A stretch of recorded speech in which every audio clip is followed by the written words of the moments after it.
जब कृष्ण ने वृंदावन छोड़ा राधा का दिल टूट गया उस दिन। नमस्कार दोस्तों, स्वागत है आपका हमारे चैनल पर।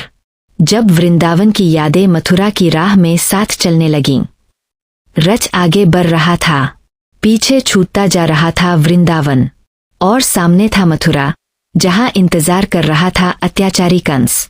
लेकिन उस रथ में बैठे कृष्ण के मन में सिर्फ युद्ध नहीं था, उनके भीतर यादों का सागर उमड़ रहा था।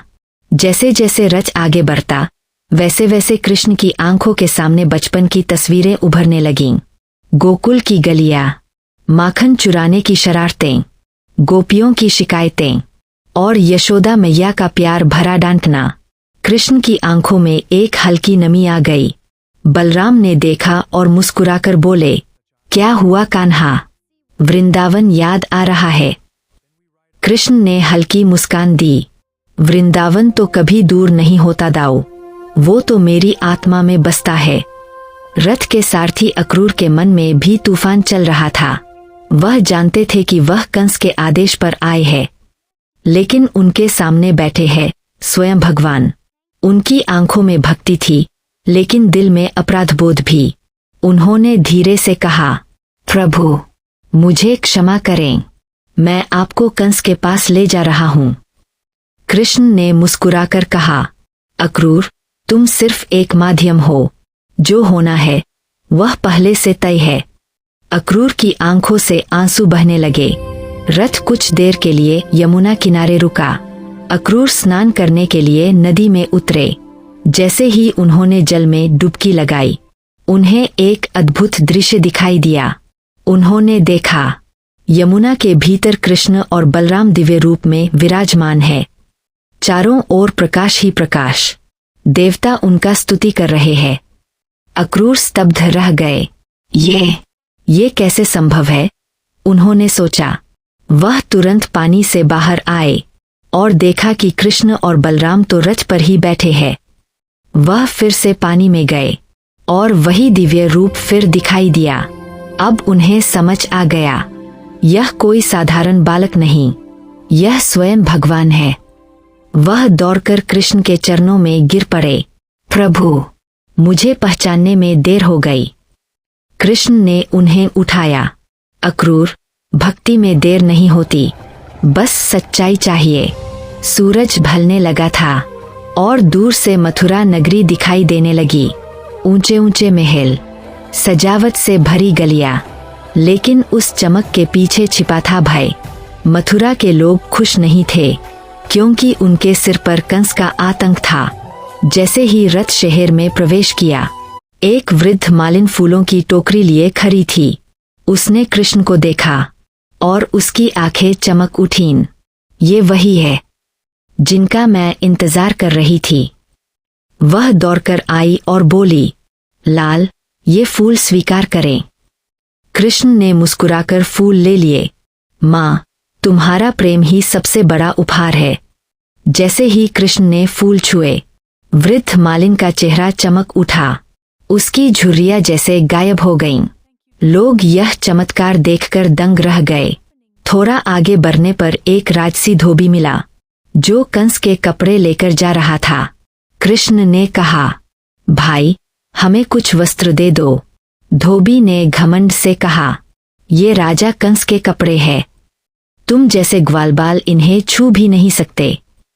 बलराम को गुस्सा आ गया। कृष्ण ने शांत स्वर में कहा, अहंकार का अंत निश्चित है।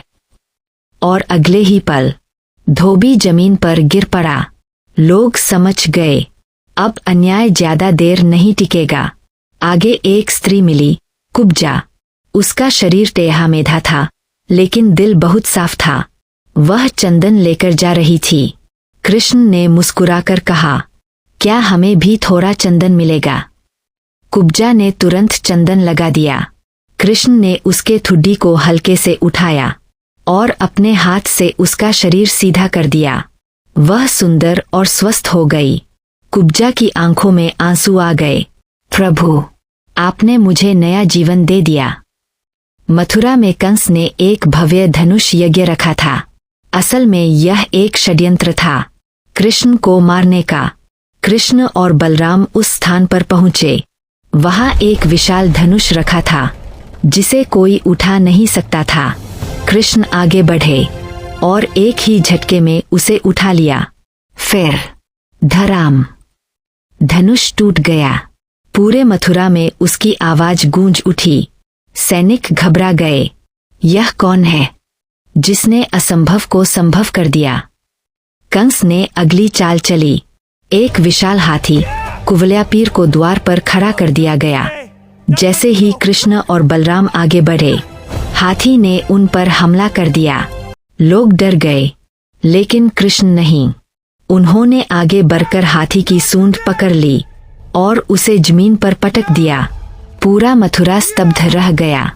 महल में बैठे कंस के हाथ कांपने लगे। ये वही है, मेरा अंत आ गया। उसकी आंखों में पहली बार डर दिखाई दिया। अगले दिन मल्लयुद्ध होना था। पूरे मथुरा में उत्साह और डर दोनों थे। लोग आपस में बात कर रहे थे, क्या सच में ये बालक कंस को हरा पाएगा? लेकिन कुछ लोगों के दिल में उम्मीद भी थी। उस रात कृष्ण महल की छत पर खड़े थे, आसमान की ओर देखते हुए। उन्हें राधा याद आई। वृंदावन की गलियां, बांसुरी की धुन और वो अंतिम मिलन। उन्होंने आंखें बंद कीं और महसूस किया, राधा आज भी उनके साथ है। कृष्ण के सामने दो रास्ते थे, प्रेम और कर्तव्य, लेकिन उन्होंने दोनों को साथ रखा। प्रेम मुझे शक्ति देता है और कर्तव्य मुझे दिशा। अगले दिन की सुबह सूरज उगा और मथुरा में इतिहास बदलने वाला था। कृष्ण और बलराम तैयार थे। अब समय था कंस के अंत का। सीख, यह कहानी हमें सिखाती है, जीवन में चाहे कितनी भी कठिनाई आए, अगर इरादा मजबूत हो तो कोई भी अन्याय ज्यादा देर टिक नहीं सकता। और सबसे बड़ी बात, सच्चा प्रेम कभी कमजोर नहीं करता, वह शक्ति देता है। अगर आपको यह कहानी पसंद है तो वीडियो को लाइक करें, शेयर करें और चैनल को सब्सक्राइब करें।